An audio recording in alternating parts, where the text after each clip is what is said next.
This is the craziest conspiracy theories in Joe Rogan history.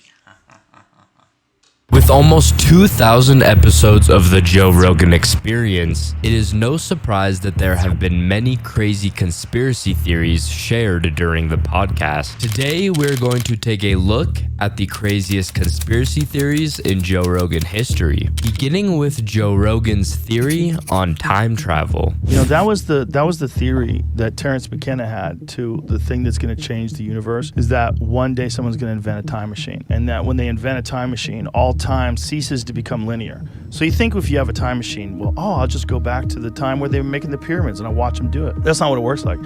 What he was saying, you can't travel where there are no roads.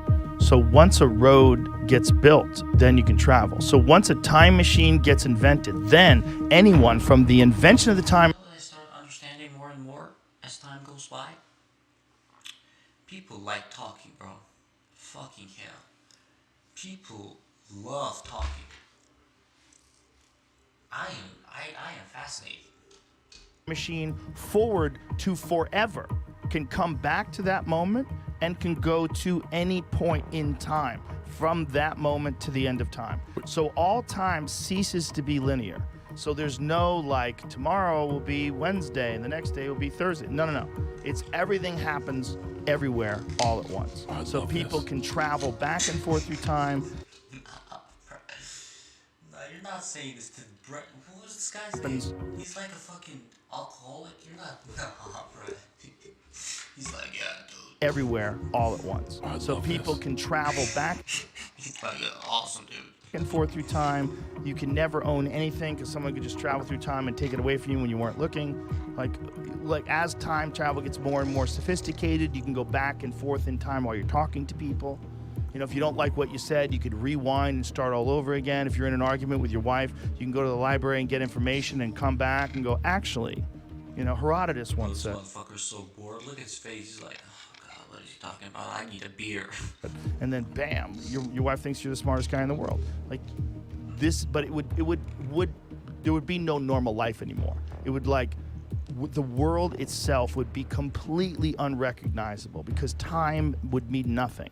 You'd be able to travel back and forth through time. On Joe Rogan Experience number 1928, YouTuber and investigator Jimmy Corsetti shares his theory about the lost city of Atlantis. There's a location in the Western Sahara Desert of Mauritania called the Rishat Structure. It's also commonly referred to as the Eye of the Sahara.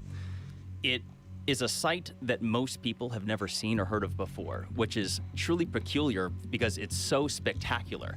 It's a site that astronauts typically use to reference from space. It is a geological feature that is said to be volcanic in nature.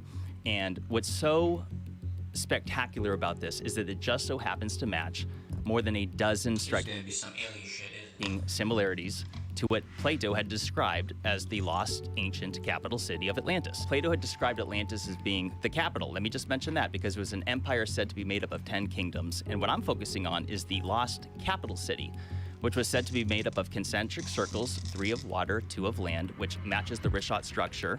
It also was said to have an opening to the sea at the south, and if you look at it from satellite imagery, you can clearly see that water had ran through it. And furthermore, it was said to have mountains to the north, and you just so happen to have mountains called the Atlas mountain chain, which Atlas was said to be the very first king of Atlantis.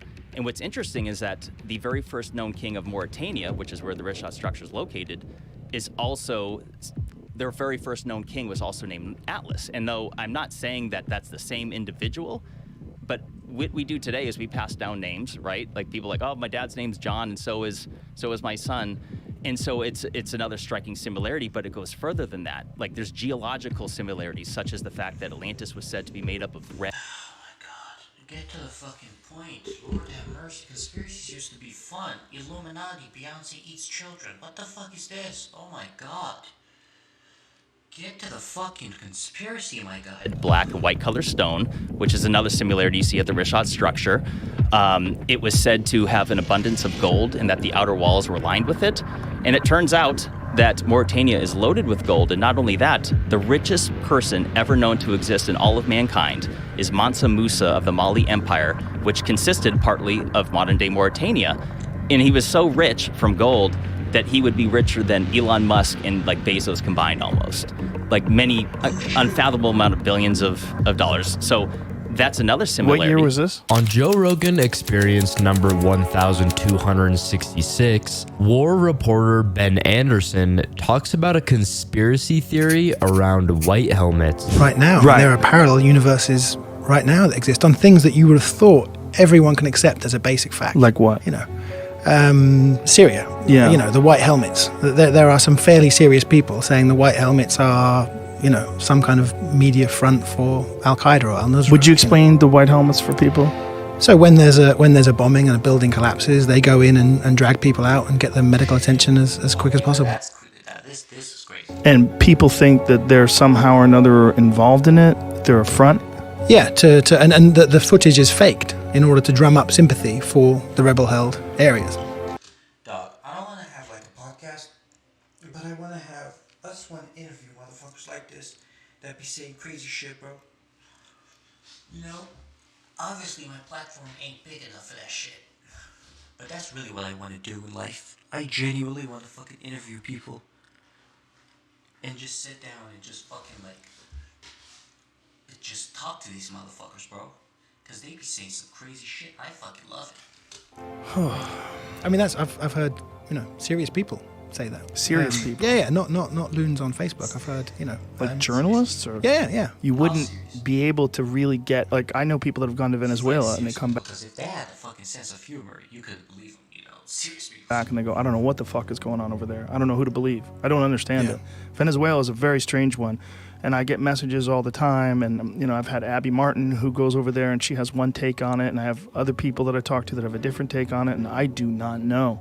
I don't know who to believe. And I think you'd have to go over there and you'd have to spend a lot of time to try to figure this out. And it would have to be the entire focus of your life to really try to parse it out. On Joe Rogan Experience number 1339, Joe Rogan and Everlast go deep into parallel universe theories. What about this? What if every time you went to sleep and you woke up, you passed into a nearby and very similar universe, but not quite the same?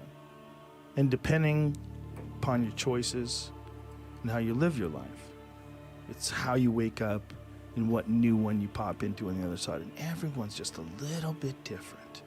The whole world changes just a little bit each time you make a decision, one way or another. Everything changes when you wake up. You think the world is static because it is when you're awake. You have no fucking idea what's happening while you're asleep. Dog, I know this because I've been high before. Okay, this is just high talk. I don't even know if this is a fucking conspiracy talk. This is like Joe Rogan being unbelievably high on weed, possibly on other shit too, just talking. Because fucking hell. Sleep. And when you wake up again, you have this foggy recollection of the past. And that's what you're going by. You're going by every morning waking up with a foggy recollection of the past. That's what you're doing. And you're assuming that nothing's changed and everything's static. And while you were asleep for 8 hours, nothing weird happened. You don't know what the fuck you're talking about. You have no idea. You're dreaming. You're having crazy fantasies and shit. Weird stuff is happening. You're fucking mermaids. You're flying through the air on a helicopter. You know, weird things happen when you're dreaming. What is all that about? We don't even know. We have no idea what that is. That soup of possibilities that's fucking swirling around in between your ears while you're snoring up a storm. And then, boom, you wake up. Are you sure those memories are real? Are you sure that this isn't a whole completely new universe that you're living in today? Or assimilation.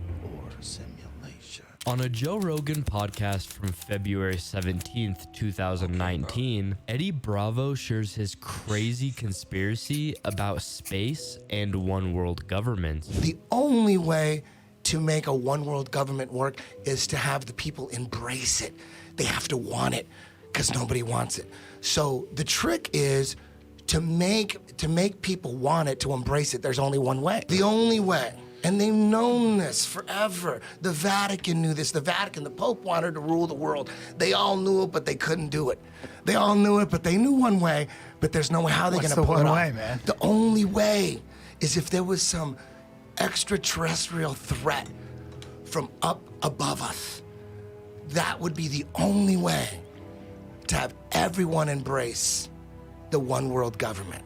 They all knew that for years. But it didn't work That's so far. the plan. They could never It's a make shitty it plan, work. though. They didn't have the technology 500 years ago. The Vatican knew about it. They wanted it. And you go to the Vatican, you see paintings of like Bro, what the fuck are we talking about, bro? Oh my god. Have you been there? UFOs with aliens in them. And back when I used to believe in UFOs, but before I figured out that UFOs they want us to believe in UFOs. They're preparing us for a fake alien invasion. That's always been the plan. A one world government. The only way to freak do out. it is to get us to embrace it. And the only way to embrace it is from an alien attack. Ronald Reagan talked about it many times at the UN. Only a fucking American could say shit like this, by the way. And it would make sense. Like, only a fucking American. Because the shit that he's saying in other countries would, like, literally, people will, like, take you to church if you say this in other places. Like, they'll take you to church. They're like, yeah, find God, bro. You're crazy. You're, like, mentally ill. You know? Or take you to a fucking hospital. CFR, he talked about it. Goes, wouldn't it make? He looked at all the leaders of the nation of the world and said, wouldn't it make our lives easier if we just had some kind of extraterrestrial threat? On Joe Rogan Experience number 1284, Graham Hancock shares his theory about ancient civilizations. Is above the King's Chamber in the Great Pyramid are 5 further chambers. And these chambers are roofed and floored with granite beams that weigh about 70 tons each. And there are hundreds of them. Bro, what the fuck happened to QAnon? Oh my god. Lord have mercy. You need to get your fucking brain cells to work to listen to this shit, bro. What are we talking about? And these 70-ton granite beams, which to put in context, a 70-ton beam is equivalent in weight to 35 large SUVs. These 70-ton granite beams have been elevated to a height of more than 350 feet above the ground and carefully and precisely placed in position.